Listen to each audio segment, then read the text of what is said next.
with each and every one of you.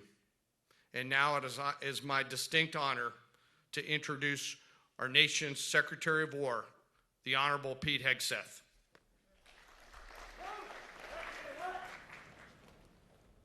Thank you, Mr. Chairman. Thank you.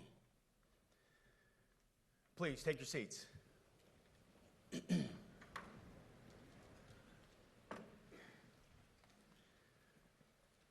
Well, Mr. Chairman, the Joint Chiefs, generals, admirals, commanders, officers, senior enlisted, NCOs, enlisted, and every member of our American military, good morning. Good morning and welcome to the War Department, because the era of the Department of Defense is over. You see, the motto of my first platoon was, "Those who long for peace must prepare for war." This is, of course, not a new idea. This crowd knows that. The origin dates to the 4th century Rome and has been repeated ever since, including by our first commander-in-chief, George Washington, the first leader of the War Department. It captures a simple yet profound truth. To ensure peace, we must prepare for war.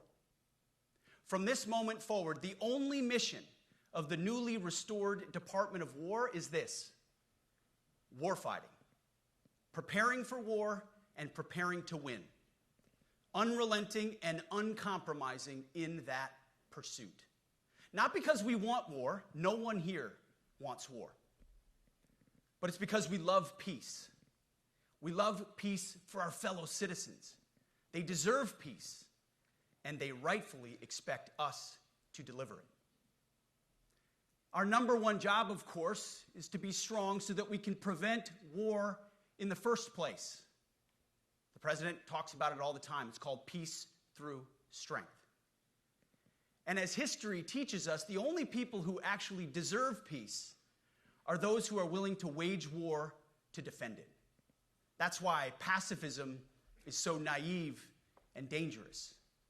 It ignores human nature and it ignores human history. Either you protect your people and your sovereignty, or you will be subservient to something or someone. It's a truth as old as time. And since waging war is so costly in blood and treasure, we owe our republic a military that will win any war we choose, or any war that is thrust upon us. Should our enemies choose foolishly to challenge us, they will be crushed by the violence, precision, and ferocity of the War Department. In other words, to our enemies, F-A-F-O. If necessary, our troops can translate that for you. Another way to put it is peace through strength, brought to you by the warrior ethos. And we are restoring both. As President Trump has said, and he's right, we have the strongest, most powerful, most lethal, and most prepared military on the planet. That is true, full stop. Nobody can touch us. It's not even close. This is true largely because of the historic investments that he made in his first term, and we will continue in this term. But it's also true because of the leaders in this room and the incredible troops that you all lead. But the world, and as the chairman mentioned, our enemies get a vote. You feel it, I feel it. This is a moment of urgency, mounting urgency. Enemies gather, threats grow. There is no time for games. We must be prepared. If we're going to prevent and avoid war, we must prepare now. We are the strength part of peace through strength. And either we're ready to win or we are not.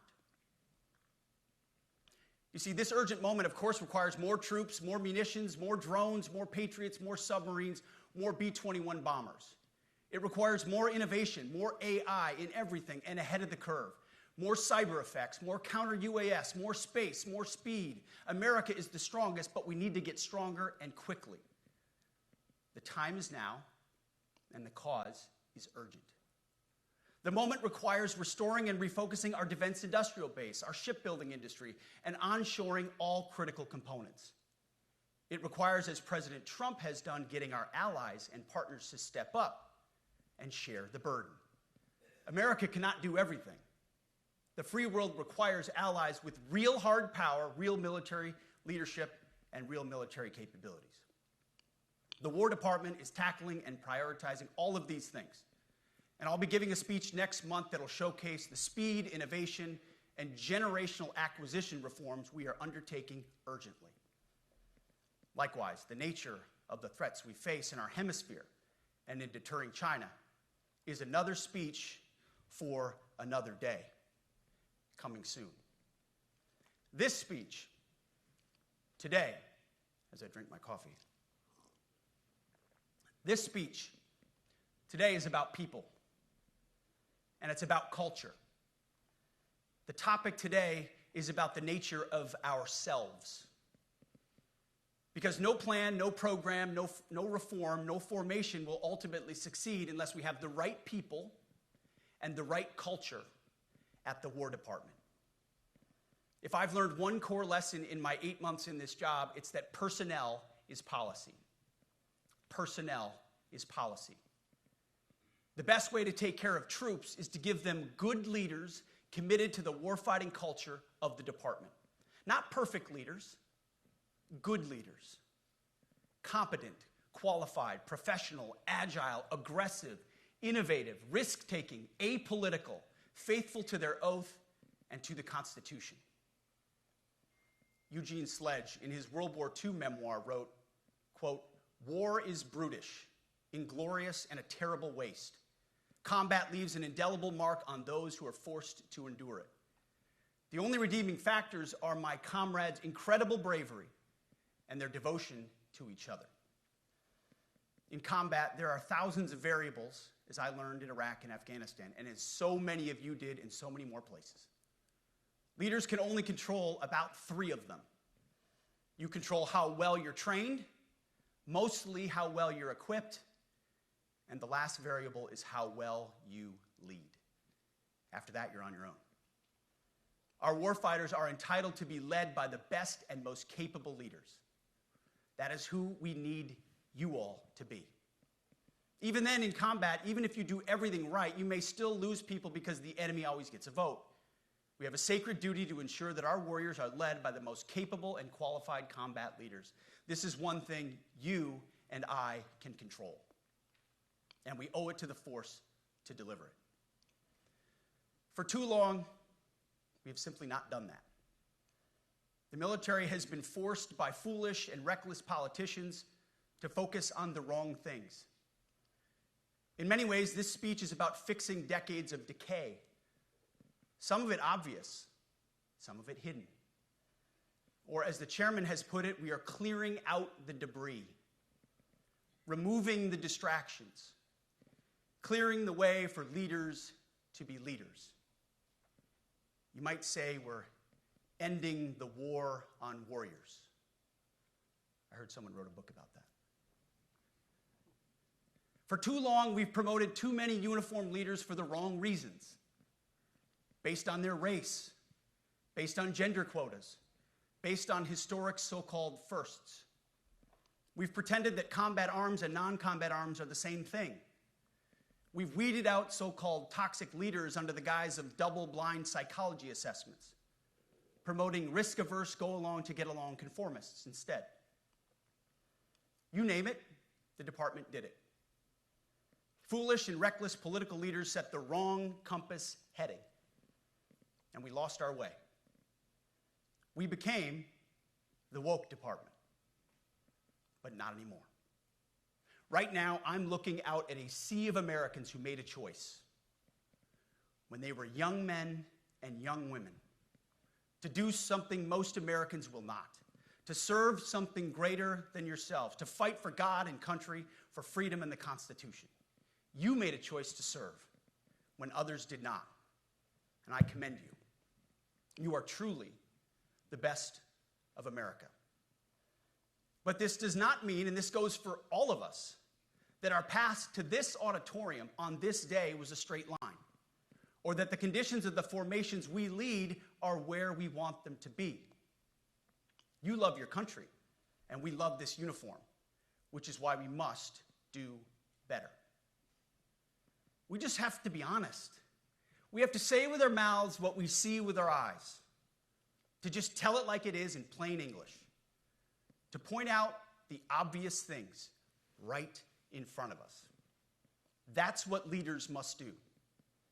We cannot go another day without directly addressing the plank in our own eye, without addressing the problems in our own commands and in our own formations.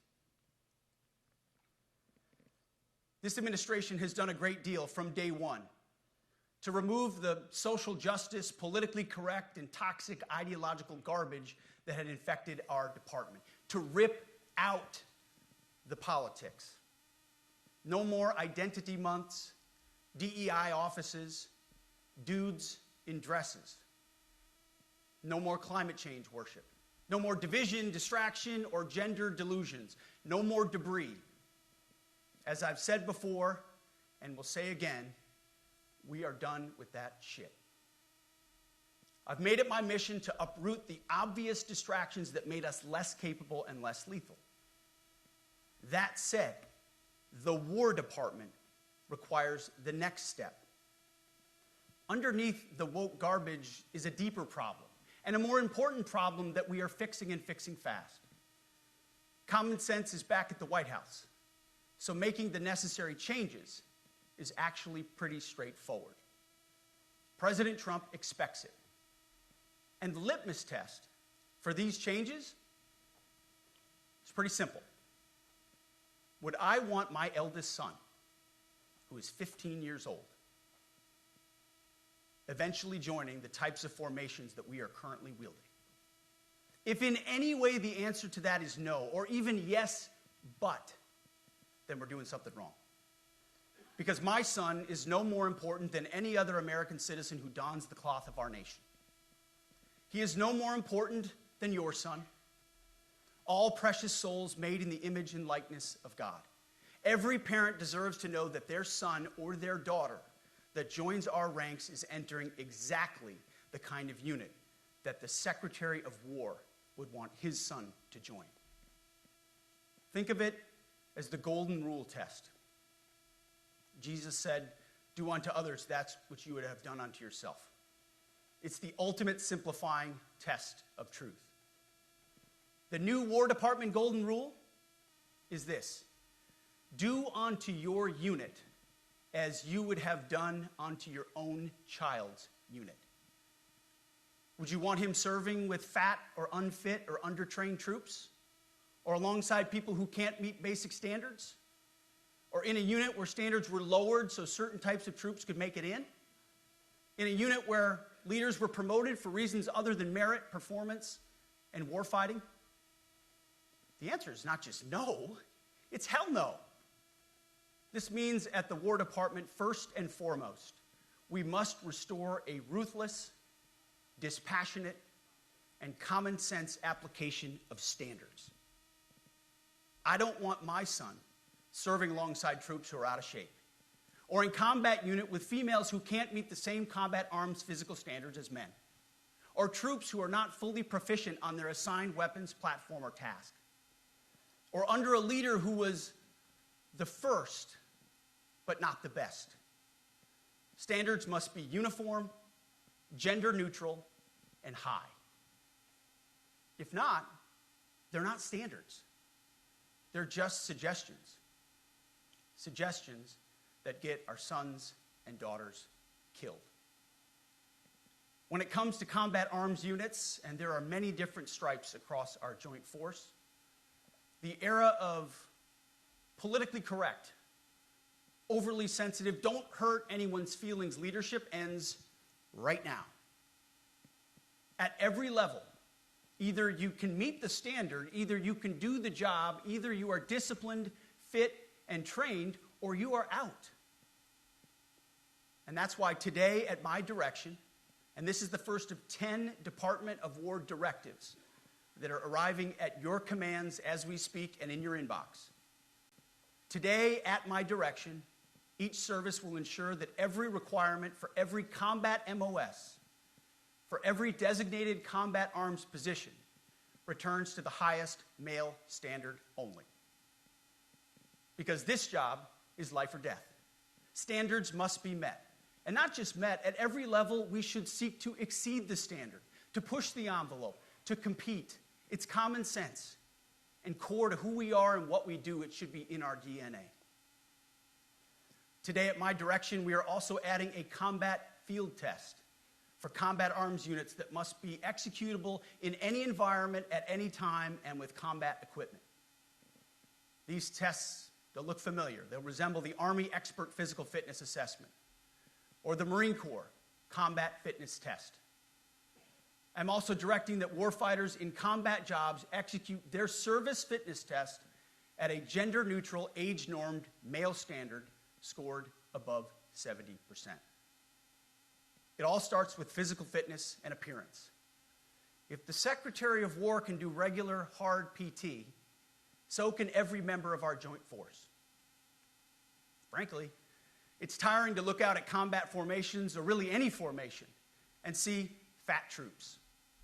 Likewise, it's completely unacceptable to see fat generals and admirals in the halls of the Pentagon and leading commands around the country and the world. It's a bad look. It is bad, and it's not who we are. So whether you're an airborne ranger or a chairborne ranger, a brand new private or a 4-star general, you need to meet the height and weight standards and pass your PT test. And as the chairman said, yes, there is no PT test. But today, at my direction, every member of the joint force at every rank is required to take a PT test twice a year, as well as meet height and weight requirements twice a year, every year of service. Also today, at my direction, every warrior across our joint force is required to do PT every duty day.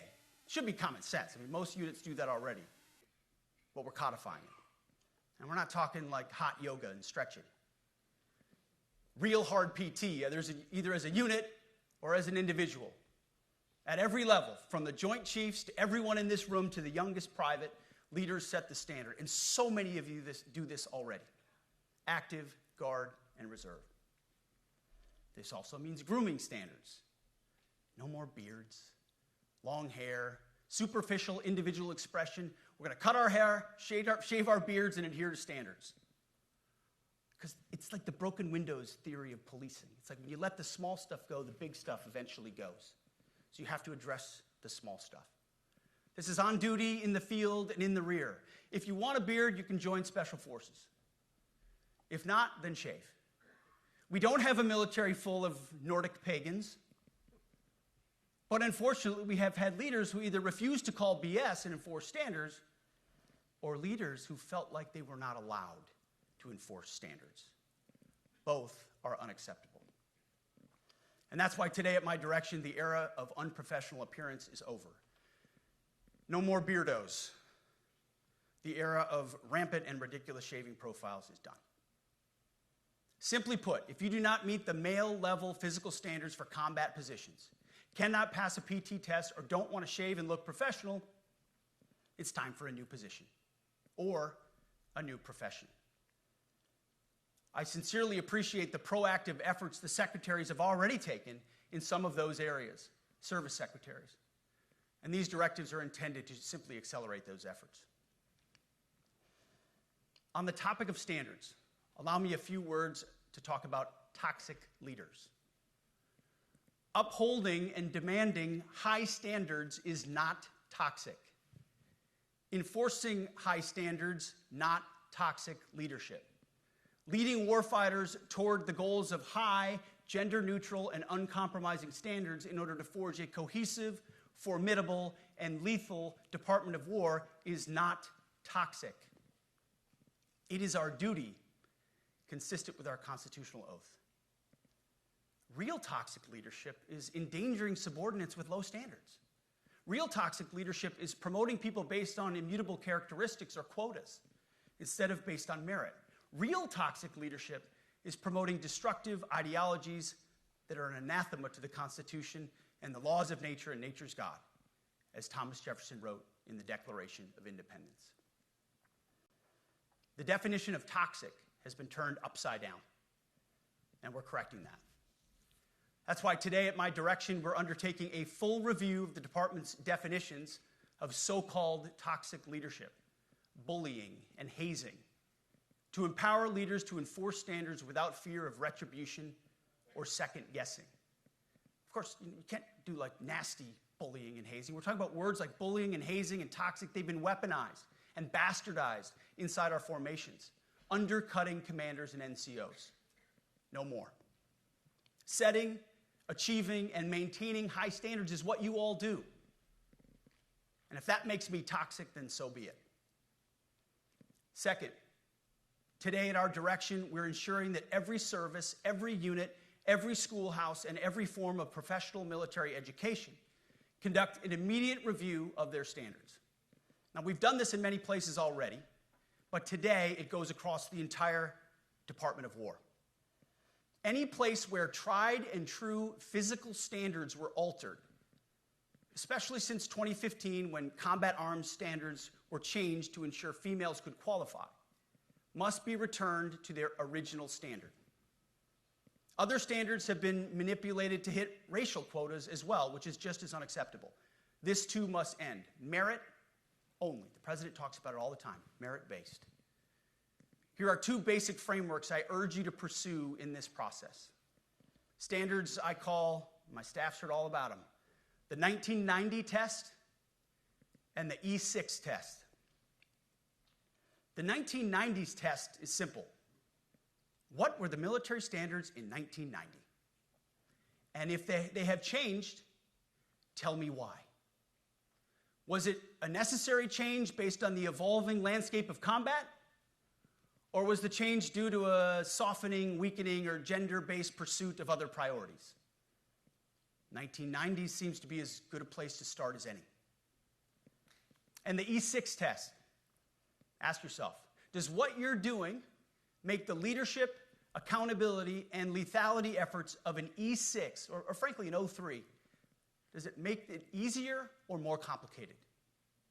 Does the change empower staff sergeants, petty officers, and tech sergeants to get back to basics? The answer should be a resounding yes.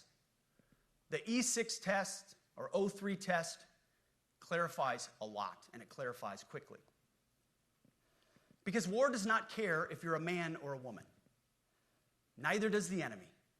Nor does the weight of your rucksack, the size of an artillery round, or the body weight of a casualty on the battlefield who must be carried. This, and I want to be very clear about this, this is not about preventing women from serving. We very much value the impact of female troops. Our female officers and NCOs are the absolute best in the world. But when it comes to any job that requires physical power to perform in combat, those physical standards must be high and gender neutral. If women can make it, excellent. If not, it is what it is. If that means no women qualify for some combat jobs, so be it. That is not the intent, but it could be the result, so be it. It will also mean that weak men won't qualify because we're not playing games. This is combat. This is life or death. As we all know, this is you versus an enemy hell-bent on killing you. To be an effective, lethal fighting force, you must trust that the warrior alongside you in battle is capable, truly physically capable of doing what is necessary under fire. You know this is the only standard you would want for your kids and for your grandkids. Apply the War Department Golden Rule, the 1990 test, and the E6 test, and it's really hard to go wrong. Third, we are attacking and ending the walking on eggshells and zero defect command culture. A risk-averse culture means officers execute not to lose instead of to win. A risk-averse culture means NCOs are not empowered to enforce standards. Commanders and NCOs don't take necessary risks or make tough adjustments for fear of rocking the boat or making mistakes. A blemish-free record is what peacetime leaders covet the most, which is the worst of all incentives. We, as senior leaders, need to end the poisonous culture of risk aversion and empower our NCOs at all levels to enforce standards. Truth be told, for the most part, we don't need new standards. We just need to reestablish a culture where enforcing standards is possible. And that's why today, at my direction, I'm issuing new policies that will overhaul the IG, EO, and MEO processes. I call it the No More Walking on Eggshells policy. We are liberating commanders and NCOs. We are liberating you. We are overhauling an Inspector General process, the IG, that has been weaponized, putting complainers, ideologues, and poor performers in the driver's seat. We're doing the same with the equal opportunity and military equal opportunity policies, the EO and MEO at our department. No more frivolous complaints, no more anonymous complaints, no more repeat complainants, no more smearing reputations, no more endless waiting, no more legal limbo, no more sidetracking careers, no more walking on eggshells. Of course, being a racist has been illegal in our formation since 1948.